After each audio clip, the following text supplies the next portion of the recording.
Hi, it's Makaela here. Thanks for listening to my podcast. What you're about to listen to is an old episode of my podcast, The Midlife Awakening, which has now been replaced with the Deliberately Transformed Woman podcast.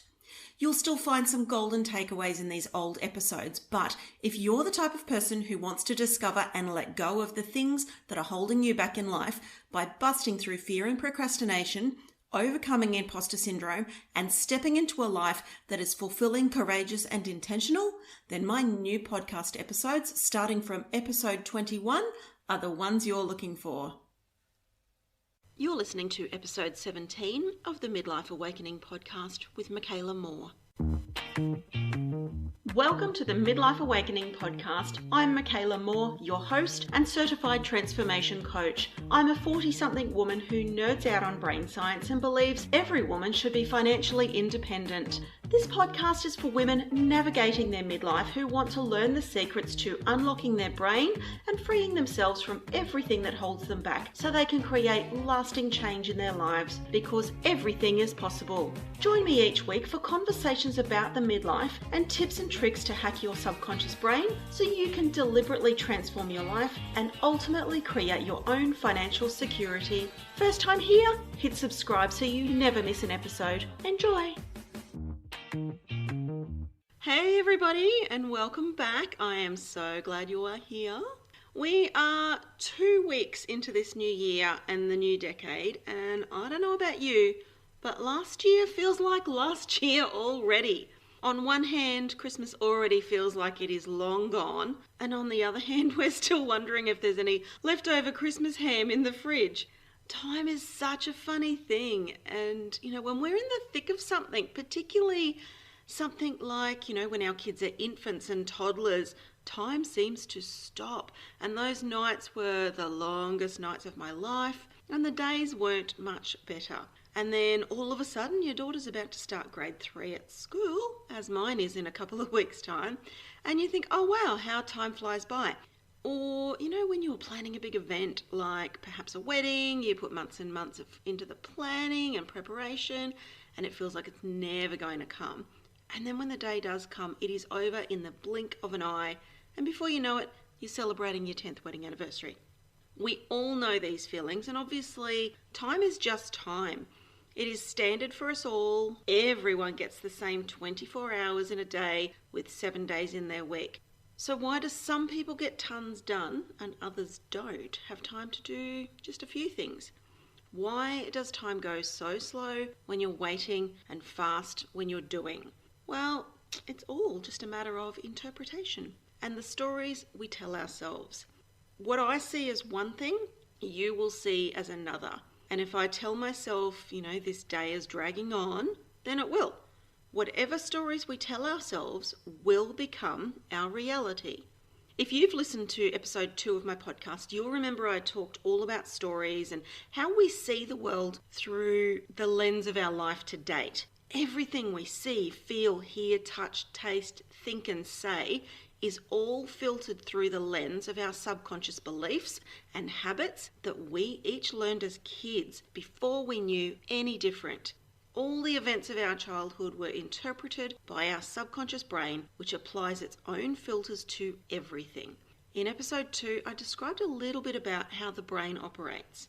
Essentially, your subconscious brain is like a complex but primitive computer that programs and permanently stores all of life's data, memories, thoughts, actions, habits, events, highs, lows, positive, negatives, and everything in between. It also acts as our safety officer. It stores and retrieves all of our life's data. It is exceptional at storing the data, but something wonky happens in the retrieval process, and often the information is either not retrieved, in other words forgotten, or it's just not quite right. It could be misinterpreted or, not recalled correctly. The power of our subconscious mind is limitless, and while it seems out of our control, you'd be surprised just how much control we can have over its programming. As kids, we absorb an enormous amount of data and information, not necessarily interpreting it correctly, because our brains are not that developed yet as youngsters. We see, hear, read, feel, smell and taste all sorts of information that is fed into our brain, and our conscious brain then decides which information it keeps and doesn't. The information that it decides to keep gets filed out the back in the subconscious brain forever. The only problem is that our two brains don't always interact properly, and the message can become a bit like Chinese whispers, where by the time the message gets to the subconscious brain, it's changed significantly from the information that was initially absorbed. Humans are meaning-making machines, and we interpret information all day, every day. I also talked about this in episode 11 in terms of information overload and brain care strategies. So if you haven't had a listen to that one, go back and do so after this one. In episode 2 though, I spoke about the stories we create as kids, which are the stories and events in our childhood that we misinterpret and store away in our subconscious as beliefs that act as a filter for everything else in our life, often skewing facts and reality and manifesting into limiting beliefs and false truths. But the stories that I didn't talk about are those that we tell ourselves each and every day about all the little things. You know, all the excuses and the reasons why things are one way or another. So in this episode, I want to dive a little deeper into the stories that we tell ourselves and look at how our lives are just one big interpretation after another. As kids, we believed everything we were told, and through misinterpretation, we have grown up believing certain things about ourselves that are simply not true. Things like whether we were good at something or not, whether we were good or bad, strong or weak, smart or not, a big eater, a late sleeper, a night owl, a lazy person, popular or not, a good reader or not, good at sports, good at maths or not. Everything we are told as kids becomes a story in our subconscious mind, and many of these stories do not serve us now as adults. They may have served us as kids or not, but now as adults, they mostly hold us back from achieving something that we want, but we think we can't or shouldn't do it.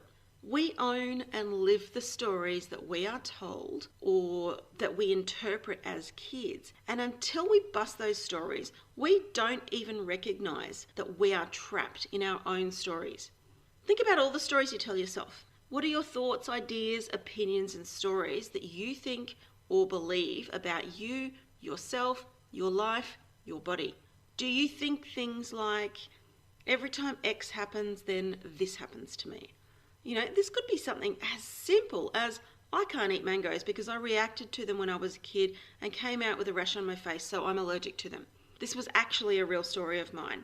I did have a few instances when I was younger when, after eating a mango, I got funny little blister-like lumps inside my mouth and on my lips, and on my chin where the juice might have dripped. So for years and years, I used to say, I'm allergic to mangoes. And I believed it, even though I had never had any medical tests done to prove I was allergic to them. Yet I knew I liked the taste and I really wanted to eat the mangoes. So I'd eat them here and there, going to the trouble of cutting them up into cubes and eating them with a fork to avoid getting the juice on my lips, etc. And then I noticed recently, after a period of time of not saying that I was allergic to them, but just focusing on how delicious they were, that if I ate one, I didn't react to it whatsoever. So instead of telling myself a story and saying, I'm allergic to mangoes, and then reacting every time I eat one, I've created a new story, which is that I can eat and enjoy mangoes, and now I no longer react to them. So we have the stories that were solidified in our subconscious when we were kids, and they are now our beliefs about the world. They are what we base our thoughts, judgments, opinions, etc. on in every single thing we do. When we tell ourselves these stories over and over, we bring them to life and we create them as a reality. So if you were told as a kid that you were a big eater, I'm going to guess that you still eat large portions and quite possibly struggle with your weight these days. And you probably just fob it off by saying things like, I've always been a big eater, so I'm destined to be this weight. And this story does not have to be true. The stories in our heads are all made up. They are all created in our mind based on something that once happened or we were once told. None of our stories are actually factual. They are either completely false or they are our interpretation of a circumstance or another story. And oftentimes these stories don't even have to come from our childhood. If you believe something about yourself like, I'm not an organised person, or I'm always late, or I can't lose weight, or I couldn't earn that much money, or I can't have a child because I'm not married, or I'll never be able to buy a house, or you have to work hard for money, or I don't do mornings, or getting the kids ready every morning is such a mad rush, then you will make those your truth. Anytime you find yourself saying or thinking something that sounds even remotely like an excuse or a reason that you do or don't do something, then it will for sure be based in a story that you're telling yourself. And by telling yourself that you're disorganized, you will be disorganized.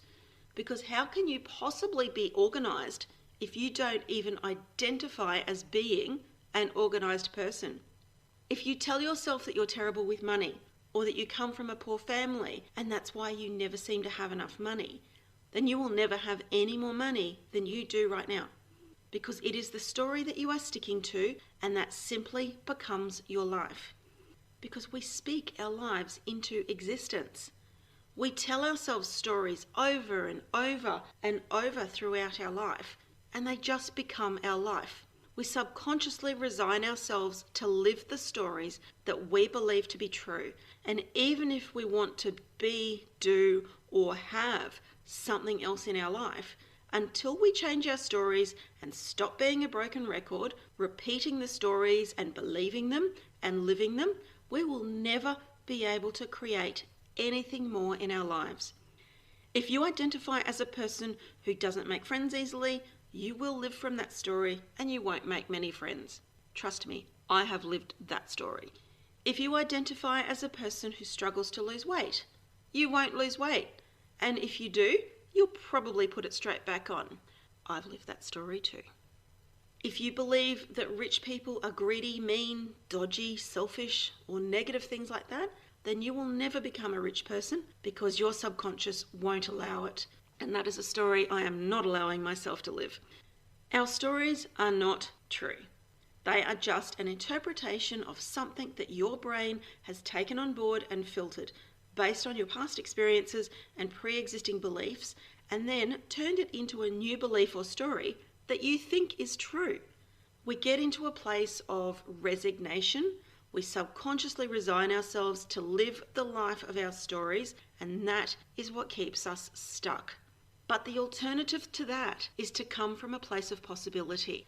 My coach Jim Fortin has this saying, well, he's got many sayings, but one of them is that everything is 100% possible 100% of the time. So if there is ever a time that you don't believe you can be, do, or have something in your life, you are working from your circumstances and not from your possibility. Anything is possible once you stop telling yourself your old stories. We have unlimited potential when we stop the stories, because our stories are what stop us from doing anything. We get into our stories and we let them hold us back from taking action and doing what we want and being the person we want to be. Whilst listening to this episode, how many stories have you already told yourself about what I'm saying? Have you found yourself disagreeing with anything? Or thinking, yeah, that's fine for other people? You're creating an interpretation of what I'm saying based on your past experience and your subconscious beliefs. Perhaps you're telling yourself that you can't do X because of Y. You are allowing your stories to limit your possibilities. You are letting your circumstances dictate your future outcomes. We live our lives based on the stories that we do or don't hold in our subconscious. So a really good example of this is when you see someone young taking on the world in their field. They just seem fearless, and we start to wonder if they were born like that. Did they come out of the womb singing and dancing like that? Last week I took my daughter to see JoJo Siwa. She's a 16-year-old American singing, dancing and YouTube sensation. And as I sat in that crowd of mostly mothers and daughters all wearing their matching JoJo bows in their hair and sparkly sequins and frilly skirts, I noticed how in this crowd of approximately 10,000-ish people, just how much impact one 16-year-old girl has had on the world. Now, this was just one of 2 shows in Brisbane, Plus, there were several other shows around Australia. And, her tour also included the UK, Canada, and of course the US. I did a bit of a Google search on her, and I know some of her songs have actually had over 450 million views on YouTube. She has her own line of merchandise, a contract with Nickelodeon Kids Channel, and that's just to name a few of her accomplishments. The difference between her and your average 16-year-old is that she was probably told from a very young age that she could do this.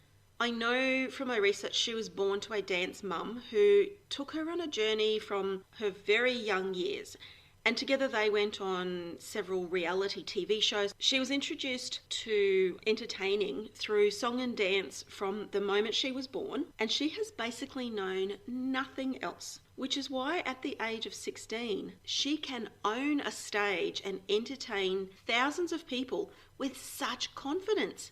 If we are told from an early age that we'll never amount to anything, or never be able to do something, or that we'll never match up to someone, then we never will, because we believe what we are told as kids. So as parents, we have a huge responsibility not to push our kids into things, but to make them believe they can do or be or have anything they want in life. So as an adult, we may know that we can actually do something, but it's then, to do it is then another story. And when we are faced with a new possibility, we immediately feel the fear and resistance to it. So imagine you and I are having a coffee together and you are after some career advice from me. Not an uncommon thing in my world, given my human resources background. And so let's just say you were after some career advice because you wanted to do something new or different. And after I took your skills, knowledge, and experience into account, if I were to tell you that you should start a business or become a public speaker, or even say a television presenter on your passion in life or your subject of expertise, what would your immediate reaction be? I'm guessing for 99% of you listening that after possibly spitting your coffee out all over me, you would say I was crazy and that you could never do that. Am I right? In that moment, your brain went into fear and resistance, and all the subconscious beliefs and stories that you've gathered throughout your life all came up in a nanosecond, and the result is a belief that you could not start a business, or not possibly be a public speaker, or that you could not possibly be a television presenter. So we need to now look at why you couldn't be those things. Why can't you start a business?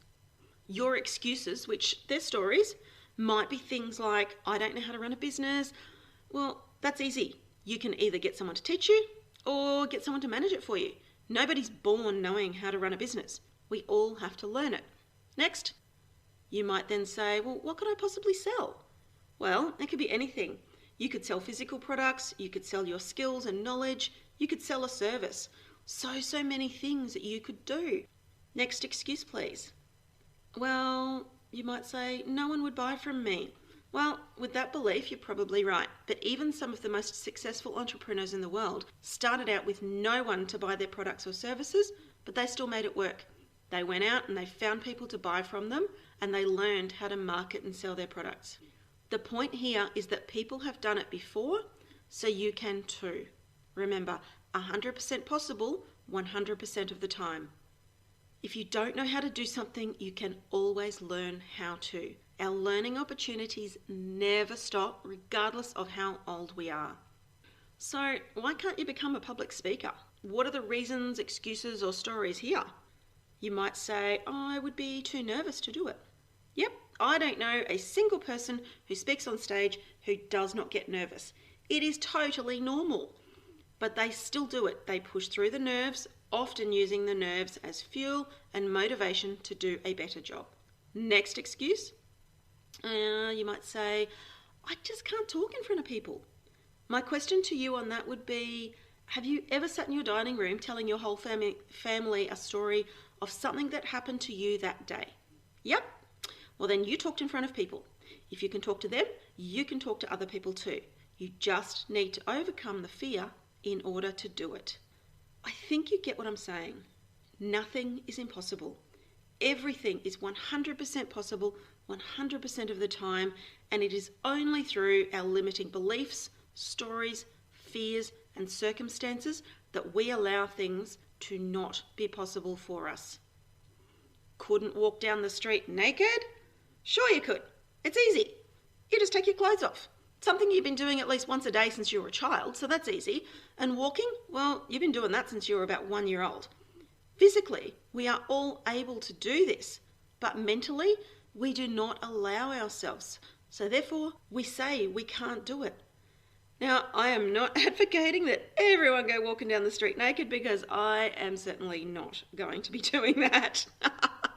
But I can if I choose to. And that is what keeps us stuck in life, is allowing our stories, beliefs, and fears to control our actions. But we don't have to allow it. We can change our stories and we can make different choices in our life, which means that if we can change that programming of our subconscious, we can get over or push through the fear of doing anything, which also means we can pretty much achieve whatever we want in life. We can change, we can get unstuck, we can get out of our damned comfort zones that have kept us trapped for years. We can change our stories and our lifelong habits and create new, healthier, more productive and worthwhile ones. But we need to first recognize these stories, which we can do by looking for them, noticing them, being aware that they are there, often in plain sight. Look for them in everything you think, say, and do. And once you start looking for them and seeing them, you will become a master at story spotting. Question if things are actually true. Are they actually factual or just based on a story? Look for evidence of them not being true or factual. So just as an example, if you think that, you're not a finisher, you never really finish anything, so you no longer bother starting some things. The fact that you believe you are not a finisher is exactly why you don't finish things. You've told yourself that story for so long that it has become your identity, and you don't even recognize that it's not even true. Ask yourself, have I ever finished anything in my life? Did you finish that movie that you watched last week? Did you finish your dinner last night?